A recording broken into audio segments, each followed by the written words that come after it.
அவங்க கட்சியில் ஒருத்தர் இருக்கிறார், அவரை பெருசா இன்ஃப்ளூயன்சர் மார்க்கெட்டிங் மாதிரி ப்ரொமோட் பண்ணுவாங்க.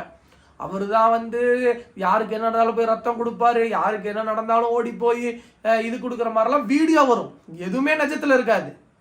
டாக்டர் பிரபுன்னு பேர். கரூர்ல மக்கள் 41 பேர் உயிரை இழந்திருக்கிறான், 100கணக்கான பேர் அட்மிட் பண்ணியிருக்கிறான். எங்கெங்க போனாங்க உங்க மாவட்ட செயலாளர், உங்க டாக்டர் டீம் எல்லாம்? டாக்டர் பிரபுன்னு சொல்லி இன்ஃப்ளூயன்சர் மார்க்கெட்டிங் மட்டும் பண்றீங்க. நீங்க தான் போய் தண்ணி கொடுக்குற மாதிரியும், நீங்க தான் போய் எல்லாமே அந்த மக்களுக்கு உதவி கொடுக்குற மாதிரி வீடியோ போடுற கும்பலுங்க இவங்க. எல்லா விஷயத்தையும் வீடியோவால மட்டும்தான் பேசுவாங்க. சரி, ஆம்புலன்ஸ் பிரச்சனை ஒரு பக்கம் இருக்கட்டும். அடுத்து என்ன?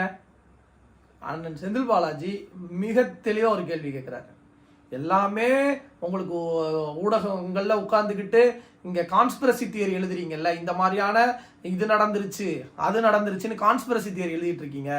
ஏன் யாருமே ஆணையத்து முன்னாடி வந்து நின்னோ இல்ல போலீஸ் தரப்புக்கு வந்தோ இந்த மாதிரிலாம் நடந்துருச்சு அப்படின்னு சொல்ல மாட்டீங்க? கான்ஸ்பிரசி தியரிக்கு இருக்கக்கூடிய யார்ட்டையுமே ஒரு எவிடன்ஸ் கூட இல்லை. இத்தனை பத்திரிகைகள் லைவ்ல எடுத்திருக்கிறாங்க. இவங்க சொல்லக்கூடிய எந்த கான்ஸ்பிரசி தியரிக்கும் லைவ்ல இருந்து ஒரு வீடியோ கூட கிடைக்க மாட்டேங்குதே. ஐயா, பிக் பாஸ்ல ஒரு பிரச்சனை. அதுல ஜூலி வந்து சொல்லுவாங்க, அந்த முன்னாடி இருக்கிற ஃபுட்டேஜை வெளியிடுங்க, அதுலதான் நான் பேசினது இருக்கு அப்படின்னு சொல்லுவாங்க. அப்ப கமல் வந்து சொல்லுவாரு, முன்னாடி ஒரு ஃபுட்டேஜே இல்லை, இருந்தா தானமா வெளியிடுறது அப்படிங்கிற மாதிரி. இவங்க எழுதக்கூடிய எந்த கான்ஸ்பிரசி தியரிக்கும் வீடியோவே இல்லை, ஆதாரமே இல்லை. இவங்க எல்லாருமே ரீல்ஸ் கும்பல் தானே. இந்த ரீல்ஸ் கும்பல் ஒரு வீடியோ கூட எடுக்க முடியாதா?